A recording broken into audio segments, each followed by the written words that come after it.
Bismillahirrahmanirrahim. Assalamualaikum warahmatullahi wabarakatuh. Alhamdulillah, wassalatu wassalamu ala rasulillah wa ala alihi wa sahbihi wa man walah wa ba'd. Saudara-saudariku, apa kabar?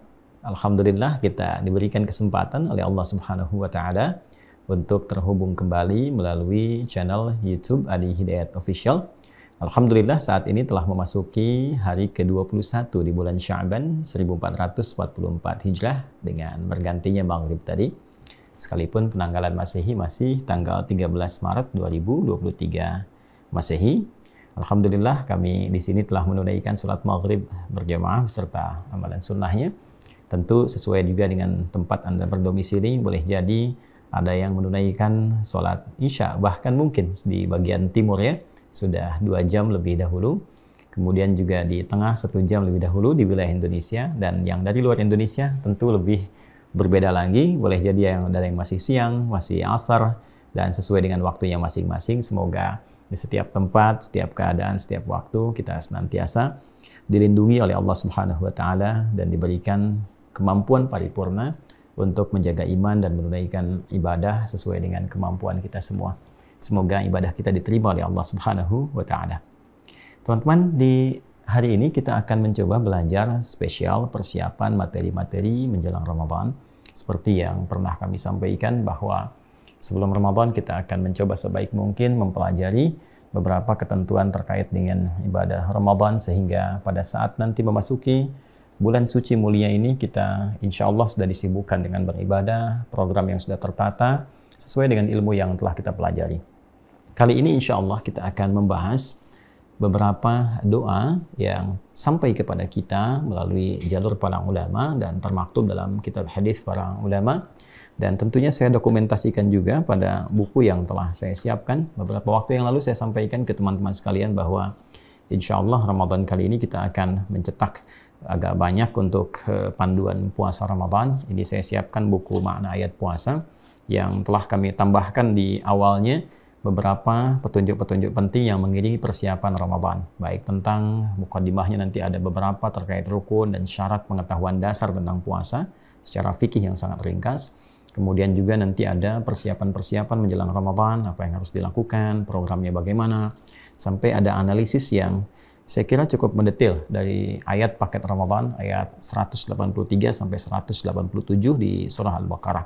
Insya Allah teman-teman bisa akses ya di Wah Corner. Baik. Di sini saya juga cantumkan di mukaddimah yang kedua di halaman yang ke-24 Ramawiyah untuk beberapa rangkaian doa yang tersambung pada Nabi Sallallahu Alaihi Wasallam, sekalipun kualitasnya bisa berbeda-beda, tapi matannya ya. Jadi kalau kualitas sanad barangkali ada beda tinjauan, ada yang menilai bahwa ini hadisnya lemah barangkali dari segi sanadnya, atau bahkan dipersoalkan dengan persoalan serius seperti hadis mungkar misalnya dari segi sanad, tapi matannya tidak menghalangi kita untuk menjadikan itu sebagai acuan untuk berdoa, karena dalam fikih hadis sekalipun ada sanad yang lemah tapi secara matan tidak bermasalah yang terkait dengan afdholiyatul a'mal. Jadi bukan amalan-amalan pokok ya seperti sholat, apalagi tauhid misalnya, tapi ini amalan-amalan pendukung saja yang kalau tidak ada itu pun tidak ada masalah, kan? Dan kita bisa lakukan dengan menggunakan bahasa Indonesia misalnya ya. Contoh begini, kalau Anda ingin berdoa terkait dengan kebutuhan kita menggunakan doa bahasa Indonesia dan tidak bahasa Arab misalnya. Ya Allah, besok adalah waktu saya ujian atau anak saya ujian. Mohon berikan dia kekuatan untuk memahami pelajarannya sehingga dimudahkan dalam ujiannya. Kan ini redaksi hadisnya nggak ada, kan? Tapi kita boleh berdoa bahkan dengan menggunakan bahasa kita. Yang salah adalah ketika itu dikatakan hadis Nabi. Itu problem, kan? Nah, ada riwayat-riwayat yang mungkin secara sanad barangkali lemah tinjauannya atau bahkan bermasalah, tapi isinya bagus. Ya, maka kita tidak harus hukumi langsung sebagai hadis, tapi kita ambil matan atau isi doanya, baru dengan doa itu kita mohonkan kepada Allah Subhanahu wa Ta'ala. Apalagi setidaknya jalur dari doa ini misalnya tersambung kepada sahabatkah, tabi'inkah, kan? Atau bahkan ulama-ulama yang saleh yang matannya itu cukup bagus, sekalipun barangkali tidak harus menilainya sebagai hadis. Atau memang ini benar hadis tapi jalurnya ada masalah namun dikuatkan oleh jalur-jalur yang lain sehingga statusnya menjadi lebih menguat. Ini pembuka untuk pengenalan dulu teman-teman, sehingga kita tidak langsung menghukumi bahwa oh ini dhaif, nggak bisa dipakai sebagai hujjah misalnya. Ya, hujjah itu alasan untuk bisa mengamalkan satu amalan. Ya, ini hadisnya hadis nggak benar, nggak bisa jadikan amal. Lihat dulu, ya. Nah, yang dimaksud di turunan ilmu ini di mustalah hadis, pendekatan ilmu hadis ini maksudnya ilmu sanad. Jadi di matan, bila matannya terkait dengan keutamaan amal. Jadi bukan amalan pokoknya. Dan jadi terkait keutamaannya yang sekalipun tak ada hadis, tapi kita bisa menggunakan itu sebagai acuan memotivasi kita, tapi jangan disebut sebagai hadis misalnya, itu masih boleh itu dilakukan seperti ilustrasi yang tadi saya sampaikan. Baik, di sini dicantumkan dalam Sunan At-Tirmidzi, ya, nomor hadis 3451. Dan saya lacak beberapa sanadnya juga ditemukan di misalnya Musnad Ahmad, ya, dan beberapa yang lainnya, dan terhubung kepada sahabat mulia Abdullah bin Umar, ya, radhiyallahu taala anhuma, Abdullah bin Umar bin Khattab radhiyallahu taala anhuma. Sekalipun penilaian sanadnya ada yang menyebutkan bermasalah, ada yang menyebut dhaif, isnaduhu dhaif, kemudian juga ada yang menyebutkan lemah sekali, tapi tidak menghalangi kekuatan matan ini sebagai matan yang sangat bagus. Ya, jadi dari segi matannya kita bisa pelajari, kita bisa ambil doanya, dan kita bisa bacakan, ya, dalam permohonan kita. Baik, apa redaksinya dan apa juga manfaatnya dari kandungan redaksi doa ini yang sekiranya bila kita mohonkan dengan tulus dan benar, ada sesuatu hikmah yang sangat indah dan juga bisa boleh jadi memberikan dampak kepada kita bila dikabul oleh Allah Subhanahu wa taala agar memberikan kekuatan lebih dan kemampuan menunaikan ibadah puasa dengan baik. Kita tuliskan teman-teman sekalian. Bismillahirrahmanirrahim. Kita sumbernya dulu sebutkan, ya. Dalam hadis riwayat At-Tirmidzi. Ya. Ini sebetulnya nama aslinya Muhammad, ya. Nama aslinya, cuma tumbuh berkembang di Tirmidz. Ada yang menyebutnya Turmudz, ya. Sekarang wilayahnya masuk ke wilayah Tantan begitu, ya. Jadi kalau kayak Khorasan di Uzbekistan, Bukhara tuh, ya, di Khorasan Uzbekistan. Ya, ada yang dekat ke Afghanistan, kan? Ada yang dekat ke Tajikistan, ya, wilayah pecahan-pecahan Soviet terdahulu, ya. Jadi teman-teman, ini di Tirmidz sehingga menyebutnya At-Tirmidzi. Ada juga yang menyebutnya Turmudz sehingga menyebut At-Turmudzi, ya. Tidak ada soal di sini. Nomor hadis 3451. Jikapun ada perbedaan misalnya di penomoran, mungkin cetakan dan sebagainya, nanti kita akan temukan di rawinya, ya, periwayat hadisnya dari Abdullah bin Umar, ya, radhiyallahu taala anhuma.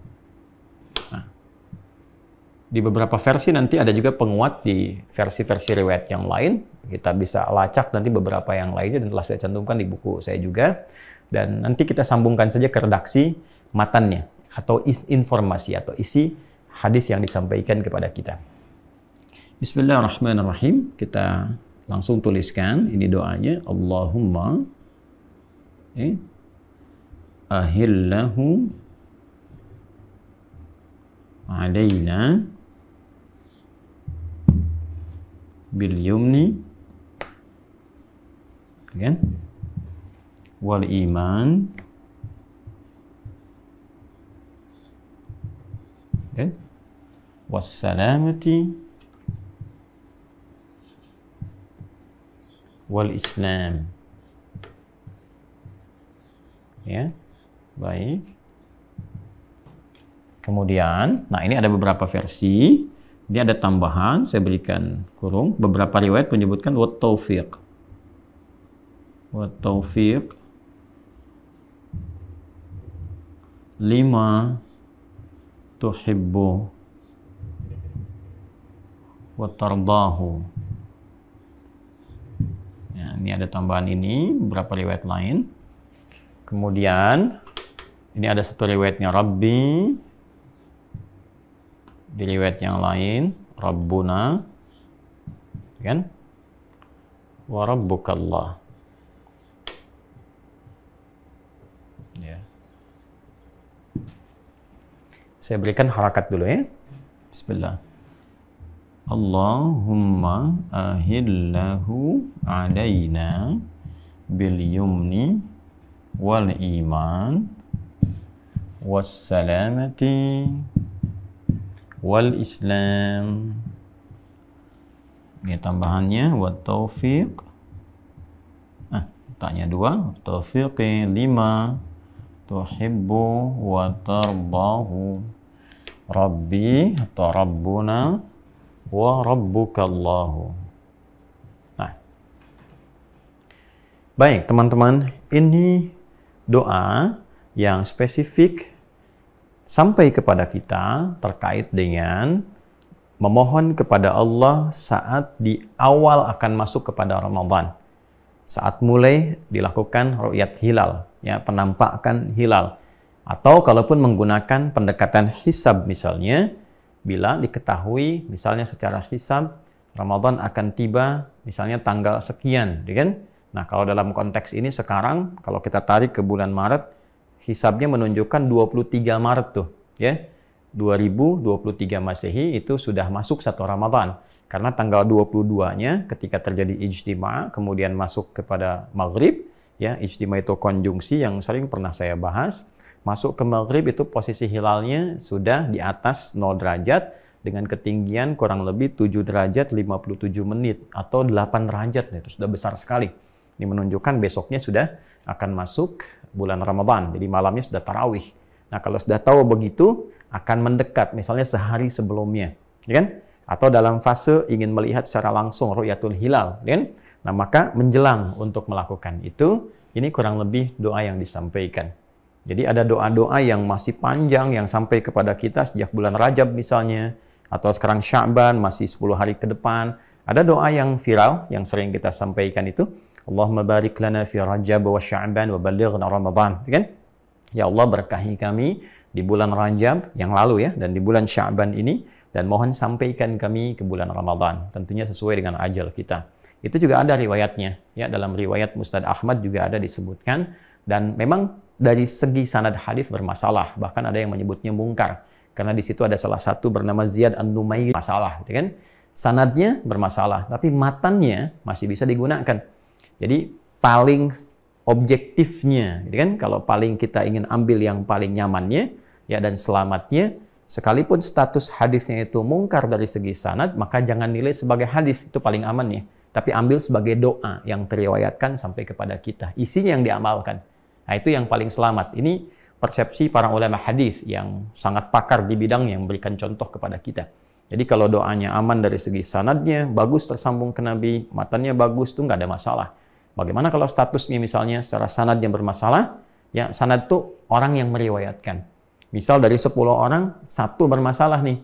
Apakah dia misalnya punya perilaku yang kurang bagus, sehingga bisa memberikan dampak penilaian yang nggak bagus bagi hadisnya. Maka ketatnya ilmu hadis menunjukkan bahwa ini jangan diamalkan dulu nih, yang seperti ini nih, sampai dicek betul ada nggak riwayat lain, kan? Nah, itu kalau kita ingin mengamalkan dengan nama hadisnya, itu maksudnya. Ya, tapi kalau misalnya, wah ini bermasalah nih sanadnya, tapi matannya sebetulnya bagus, kan? Nah, maka garis paling tengahnya kata ulama mengajarkan, ambil doanya dan tidak harus kita menilai sebagai hadis. Yang penting doanya yang kita amalkan. Ya, tapi kalau misalnya ada dhaif, tapi jalurnya banyak, itu bisa naik, ya, naik. Jadi derajatnya lebih kuat dibandingkan dengan sebelumnya. Ya, nah, teman-teman sekalian, kita masuk ke sini. Ini doanya, Allahumma, ya Allah, kan? Ya Allah. Baik. Sebetulnya ya Allah sendiri bahasa Arab, kan? Ya Allah itu asalnya bahasa Arab, gini, ya Allah. Ya. Nah, hanya ini, kalimat ini menjadi kalimat standar yang secara fitrah itu akan keluar, terdorong ke lisan kita, keluar untuk mengucapkan dalam setiap kondisi kita lemah meminta. Bahkan misalnya lihat mendung aja, ya Allah, mendung. Ya Allah, macet, kepleset, ya Allah, gitu kan? Nah, itu artinya ada secara diri kita, kan, memberikan kesan fitrah, ya, sehingga sadar atau tidak keluar permintaan kita kepada Rabb yang menciptakan kita. Ya, jadi ini sebetulnya bagian dari fitrah kita bahwa kita ini lemah yang selalu tertaut permohonannya kepada Rabb kita, yaitu Allah Subhanahu wa taala. Nah, untuk membedakan kalimat yang standar dengan yang khusus, kalau kita gabungkan ini keduanya dan dibacakan dengan penuh kelembutan, ketundukan, dan harapan yang kuat untuk dikabulkan. Wadhkur rabbaka fi nafsika tadarruan wa khifatan wa dunal jahri minal qaul. Demikian kiranya petunjuk di Quran surah ke-7 Al-A'raf ayat 205 misalnya. Sebutlah nama Allah dengan ketundukan, ketawadhuan, dan kekhawatiran yang dalam, gitu kan? Kemudian khusyuk memohon supaya minta cepat dikabulkan. Nah, itu kalau digabungkan keduanya, kalimatnya menjadi Allahumma begini. Nah, jadi kalau ada doa-doa dibuka dengan Allahumma, ini memberikan kesan bahwa mintalah dengan tawadhu, mintalah dengan merendah, dan minta dengan khusyuk. Itu maksudnya. Ya, ini fikihnya mahal sekali teman-teman sekalian ya. Ahillahu alaina, mohon hadirkan awal Ramadan kepada kami. Ini ahillahu itu dari kata hilal. Ya, mohon hadirkan dengan hilal Ramadan. Ya. Maksudnya menunjuk kepada awalnya. Ya. Ya Allah, mohon hadirkan awal Ramadan, hilal awal Ramadan kepada kami, kan? Satu, teman-teman sekalian. Nah, ini minta kepada Allah supaya dari sejak awal Ramadan kita bisa mendapatkan poin-poin berikut ini. Ya, satu, bil yumni wal iman. Ya, saya ambil satu dulu yang saya kotaki, yumni, dengan penuh ketenangan, kenyamanan. Tenang, nyaman, damai. Ada indikasi bahwa ada orang-orang yang ketika memasuki awal Ramadan hatinya nggak tenang. Ayo, yang nggak biasa puasa nggak tenang. Berapa lama sih puasanya, kan? Terus ngitung dari mulai subuh sampai ke maghrib, berapa jam ya nahannya. Nah, karena apa? Karena nggak biasa puasa sebelumnya. Maka di episode yang lalu pernah kita bahas kan, sebelum sampai ke Ramadan, latihan puasa dulu di sunnah, perbanyak di bulan Sya'ban. Sehingga metabolisme tubuh kita sudah siap, beradaptasi dengan bagus. Begitu masuk Ramadan, ini kegelisahan terkait fisikal, keadaan fisik kita sudah nggak muncul lagi.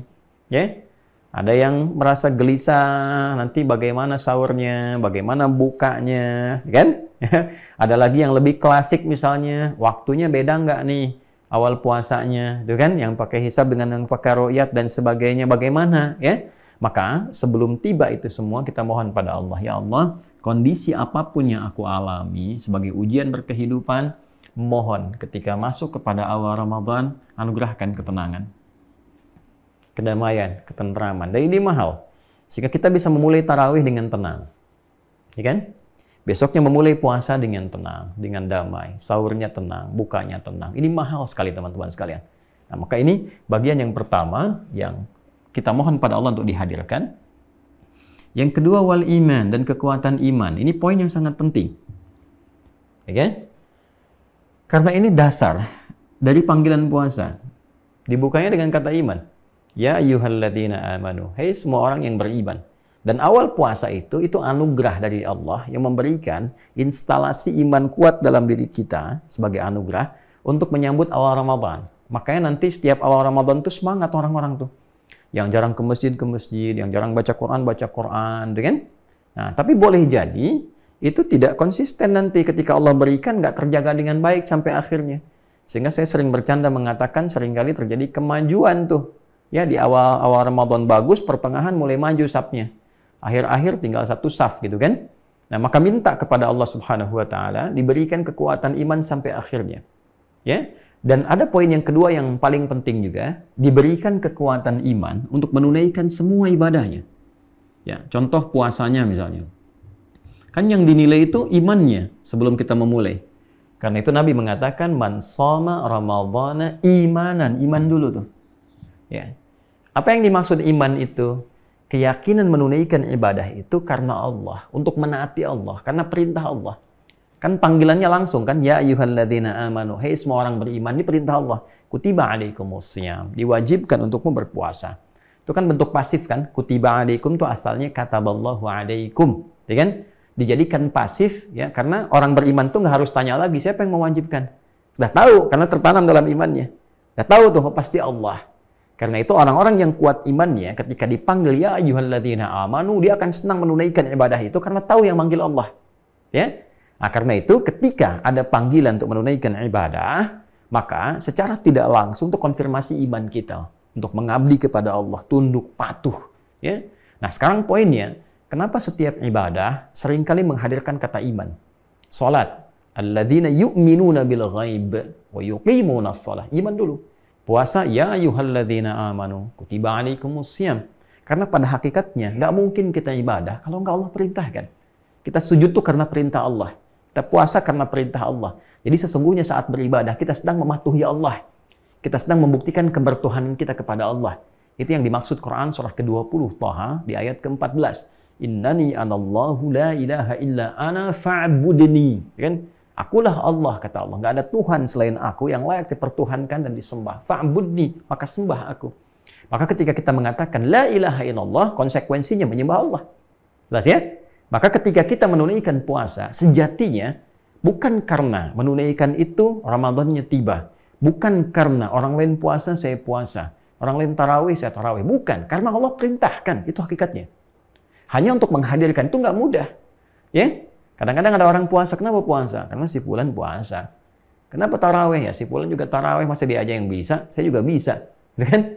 Saya pengen ikut si fulan. Tarawihnya di situ kayaknya enak. Kan? Nah, itu nggak mudah, teman-teman.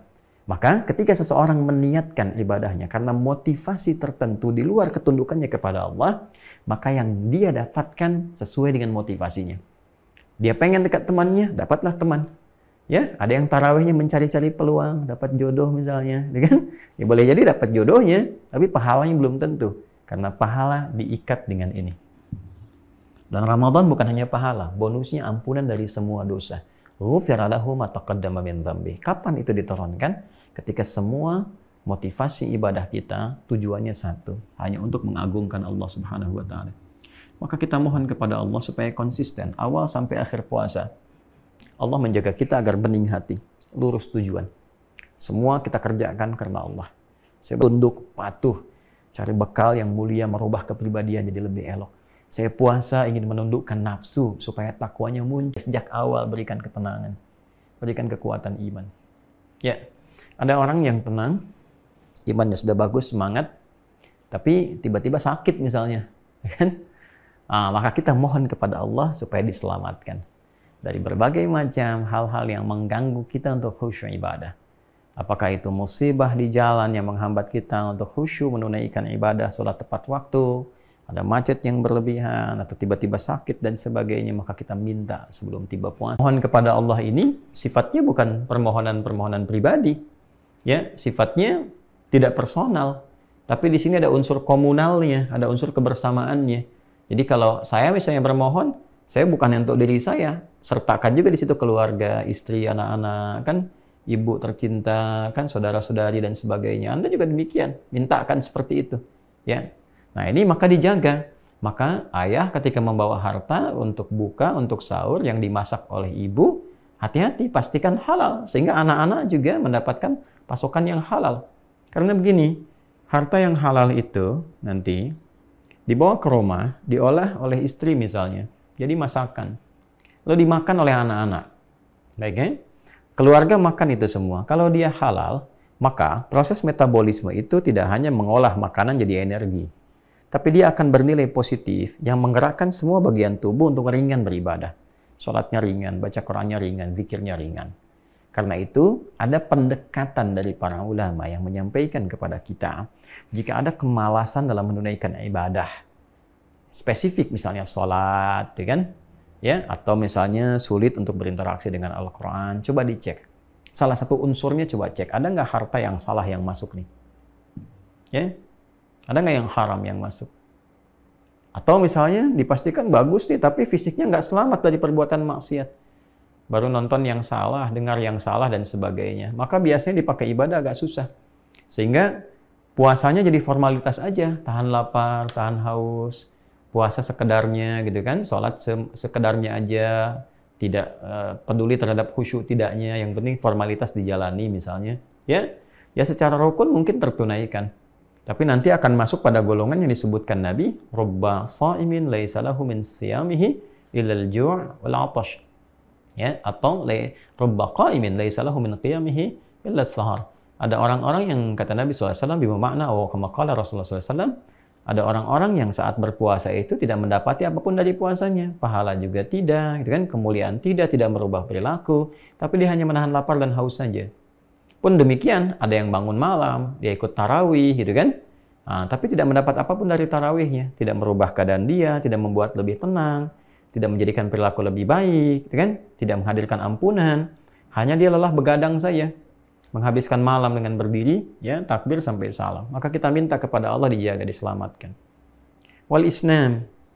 Nah, jaga keislamannya. Islam di sini turunannya banyak teman-teman sekalian. Nah, bisa jadi Islam ini nanti ke pokok-pokok amalan. Sebab kalau disebutkan Islam, turunannya kan gabungan antara iman dan amal saleh. Tauhid dengan syariat. Tauhidnya asyhadu an la ilaha illallah wa asyhadu anna Muhammadar Rasulullah. Maka syariatnya ke bawahnya. Salat, zakat, puasa, umrah, haji dan sebagainya. Jadi kalau di sini disebutkan wal Islam, kita ambil ke pokoknya, maka mudah-mudahan awal sampai akhir Ramadan tauhidnya terjaga bagus, kan? Kemudian sholatnya semangat. Kalau ini kan baru selamat kan? Tapi keselamatan itu mendorong kita nggak optimal dan semangat menunaikan amal saleh. Maka kita minta, ya Allah, berikan kami kekuatan dalam keislaman. Ya kan? Semangat yang baik, sholatnya semangat, i'tikafnya semangat, ya khataman Qur'annya semangat, ya kan? Yang umrah di Ramadan semangat, ya kan? Baik, dan seterusnya. Nah, ini gambarannya. Nah, ada beberapa di riwayat itu menambahkan redaksi ini. Ya. Wa taufiq lima tuhibbu wa tarda, dan mendapatkan taufik. Ya. Taufik itu kesesuaian dengan apa yang Allah tetapkan. Ya. Baik, ya? Misal begini paling gampangnya. Allah menginginkan orang-orang yang menghafal Quran misalnya, atau membaca Al-Quran, atau mengkaji Quran, maka Quran yang ia interaksikan itu mampu merubah perilakunya, keadaan dirinya lebih baik dari sebelumnya. Maka ditegaskan misalnya di Quran surah ke-35 Fatir, di ayat ke-32, lihat di ujungnya itu. Wa minhum sabiqum bil khairati biiznillah, dzalika huwal fadlul kabir.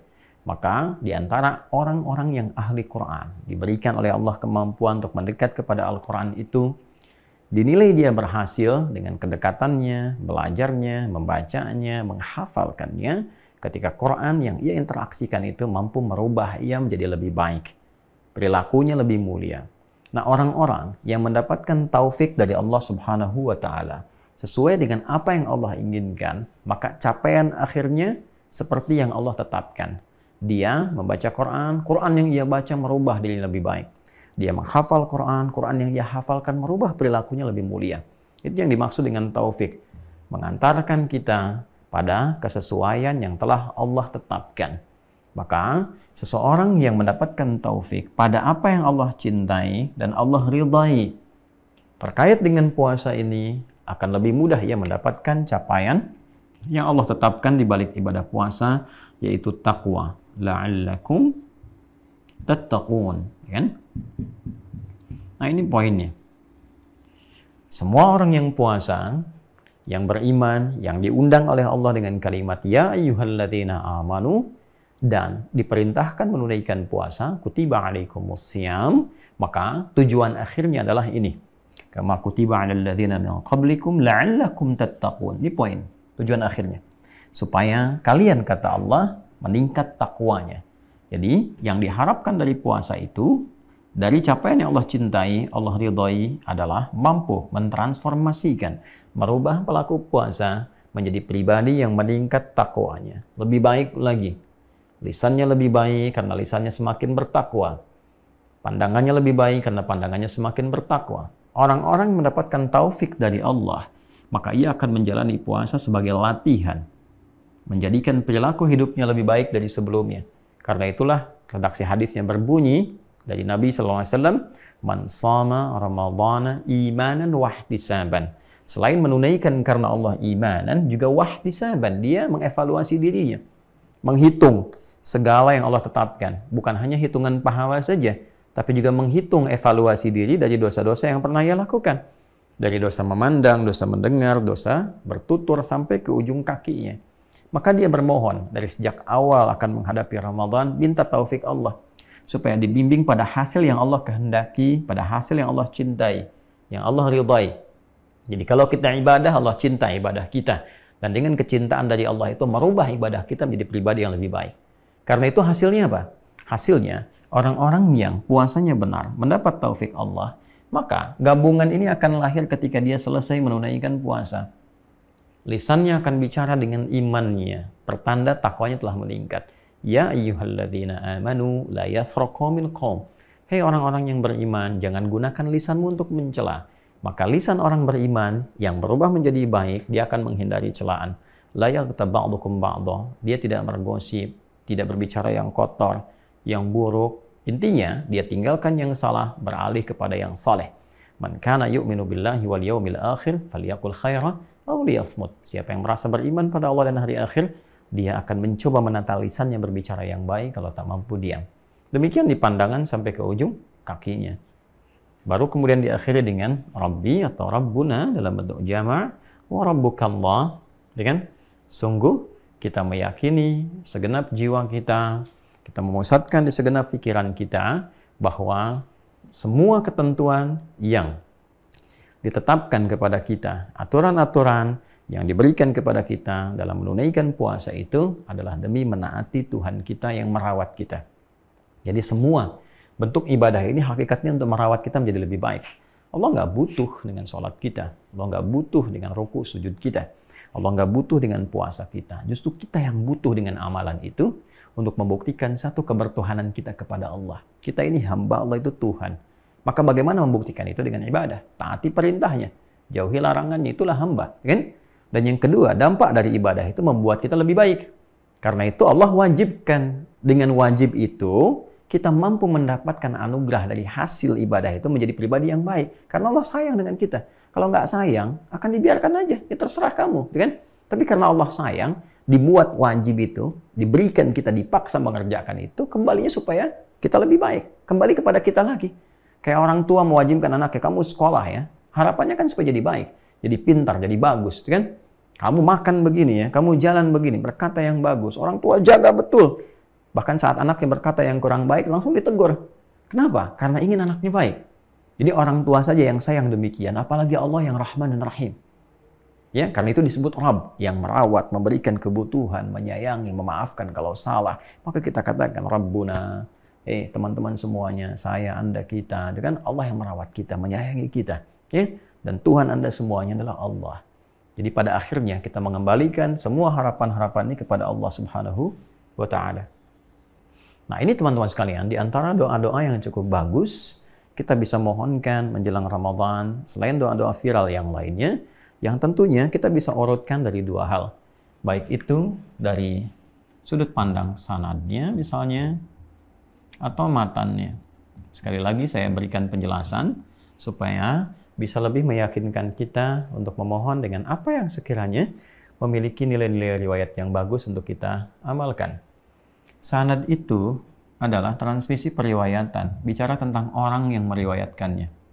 Karena itu sering kita katakan hadis riwayat disingkat AR, ya kan? Nih. Nah, di ilmu hadis ini menjadi penting sanad itu. Karena untuk menunjukkan ketersambungan informasi. Benar nggak dari Nabi? Siapa orang yang meriwayatkan itu? Maka harus ditemukan.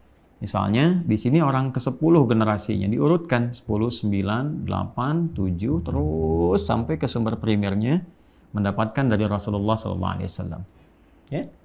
Dan saking terhormatnya hadis Nabi SAW, karena itu disebut dengan al-hadis syarif, hadis yang mulia. Maka kemuliaan itu juga menjadi parameter penilaian pokok yang dilakukan oleh para ulama hadis kepada para periwayat hadisnya. Orang baik nggak? Bermasalah nggak? Ya kan? Ada celaknya nggak? Bersikap yang santun yang benar nggak? Sedikit saja bermasalah. Misalnya tidak jujur, gitu kan? Atau bahkan suka mengarang cerita. Dia bagus, benar, tapi suka bercerita sehingga nggak bisa dibedakan mana hadis, mana cerita. Nah itu tunggu dulu. Ada riwayat lain nggak yang menguatkan? Takut diduga ini cerita, maka simpan dulu hadisnya. Seketat itu teman-teman sekalian. Ya? Maka ini nanti kalau lolos dari segi sanad ini, maka kualitas hadisnya disebut baik, tidak bermasalah, nggak sakit. Bahasa Arabnya sahih. Ya. Ini syaratnya 5. Mattasala isnaduhu, 1, bersambung sanadnya. Ya, nanti sambungannya nanti ada jumlah spesifik juga, sehingga disebut dengan mutawatir misalnya. Mutawatir itu hadis yang diriwayatkan oleh orang banyak, yang saking banyaknya rasanya sulit kalau ada satu yang berbohong atau merekayasa. Ya, nggak mungkin, saking banyaknya urutannya. Setiap tingkatan banyak. Ya, ada lagi yang masyhur misalnya kan, dan seterusnya. Nanti mattasala isnaduhu binaqlil adli. Harus ada sifat adil, sifat yang benar, nggak bermasalah secara hukum, ya kan? Nggak terduga, punya persoalan-persoalan dari segi misalnya pengucapan, lisan atau perilakunya. Dhabit, kuat ingatan. Beda titik koma saja bisa turun statusnya, kan?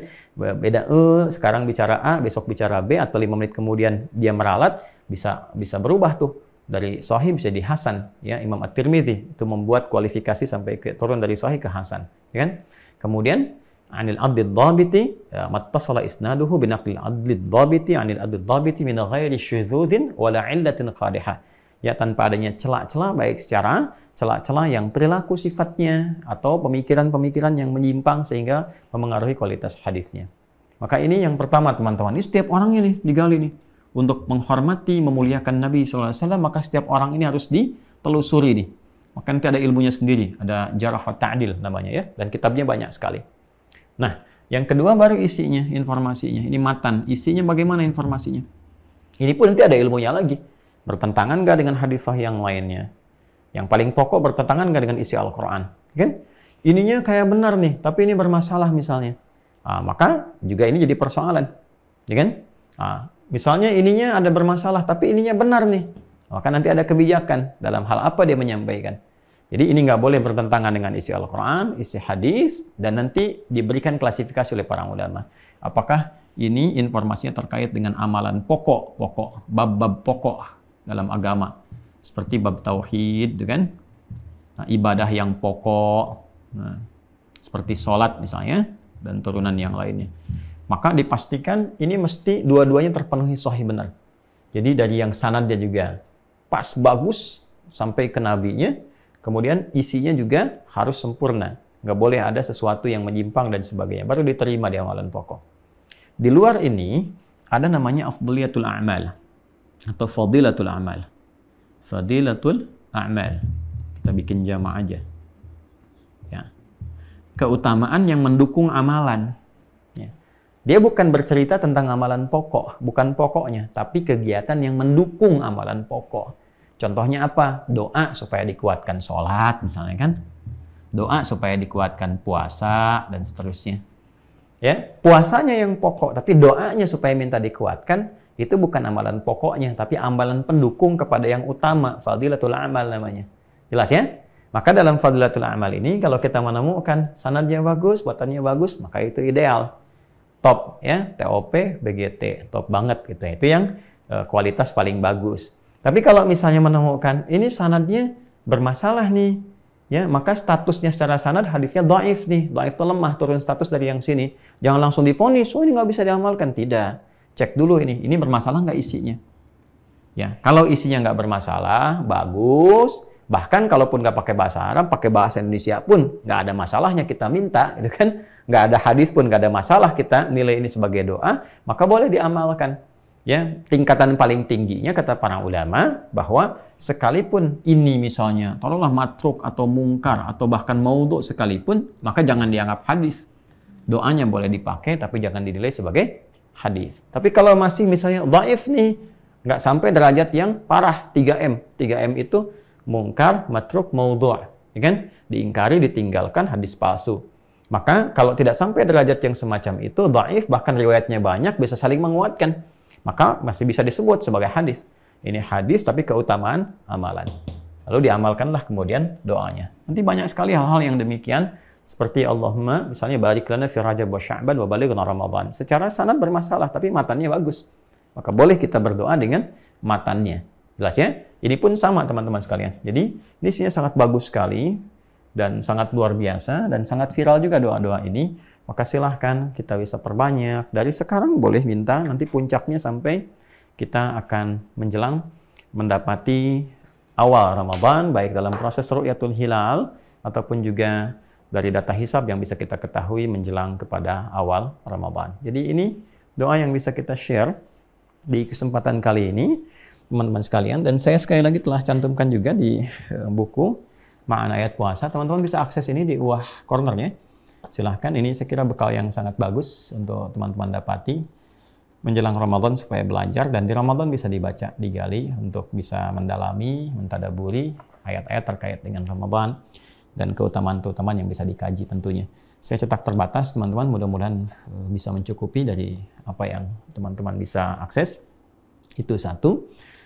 Insya Allah kita akan isi hari-hari yang mungkin bisa saya berbagi di waktu-waktu luang, mungkin itu pagi ataupun juga malam, supaya bisa menyesuaikan dengan agenda yang sedang berjalan juga. Mohon izin ke beberapa pihak yang menyampaikan undangan, barangkali ada penyesuaian sehingga ada beberapa yang waktu undangannya mungkin tidak mesti sama dengan teman-teman telah tentukan waktunya, karena ada keterbatasan agenda-agenda dan penyesuaian-penyesuaian juga pada hal-hal yang telah masuk sebelumnya. Itu yang kedua. Dan yang ketiga, teman-teman sekalian, disampaikan bagi teman-teman yang telah terhubung di Mira, saya sudah cek kuotanya tinggal 40 orang lagi. Mohon izin kalau sudah terpenuhi, kita akan tutup dulu supaya saya bisa fokus pada yang telah mendaftar untuk membuka kembali pelayanan materi kami dalam bentuk online, misalnya seperti Zoom ataupun offline yang telah kami siapkan. Insya Allah kita akan segera optimalkan itu, teman-teman bisa mengikuti, dan jangan lupa aktifkan akun setelah spesialisasinya diisikan.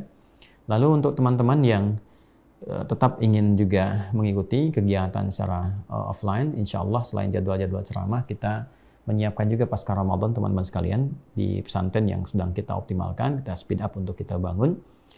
Waktu-waktu tertentu untuk belajar, insya Allah spot-spotnya kita kejar betul di waktu-waktu ini. Karena itu bagi teman-teman yang ingin berwakaf masih ada kesempatan ya, dan sangat terbuka sekali karena kita speed up ini juga biayanya sangat luar biasa juga. Jadi teman-teman yang optimal untuk berwakaf ini mudah-mudahan bisa segera digunakan, bisa optimal juga, dan pembangunan juga bisa segera selesai. Di rekening yang sama teman-teman, nomor rekeningnya dari Bank Syariah Indonesia BSI nomor 111 3 kali satunya 4444 4 kali 4-nya 142. Bank Syariah Indonesia nomor 111 4444 142 atas nama Yayasan Ma'had Islam Rafi'ah Akhyar. Saya kira itu untuk malam ini teman-teman sekalian. Terima kasih. Mohon izin sampai di sini saja menjelang Isya, dan saya kira sudah tiba waktu Isya di beberapa tempat. Kita akhiri dan kita berdoa semoga semuanya dinilai baik oleh Allah Subhanahu wa taala. Allahumma taqabbal minna innaka antas samiul alim wa tub alaina innaka antat tawwabur rahim. Allahumma ahillahu alaina bil yumni wal iman was salamati wal islam wat taufiq lima tuhibbu wa tardah ya arhamar rahimin. Rabbi rabbuna rabbukallah. Allahumma rabbana atina fid dunya hasanah wa fil akhirati hasanah wa qina adzabannar. Wa sallallahu ala sayyidina Muhammad wa ala alihi washabbihi ajma'in. Wa akhiru da'wana subhanakallahumma wa bihamdika nashhadu an la ilaha illa anta nastaghfiruka wa natubu ilaik. Walhamdulillahi rabbil alamin. Assalamualaikum warahmatullahi wabarakatuh.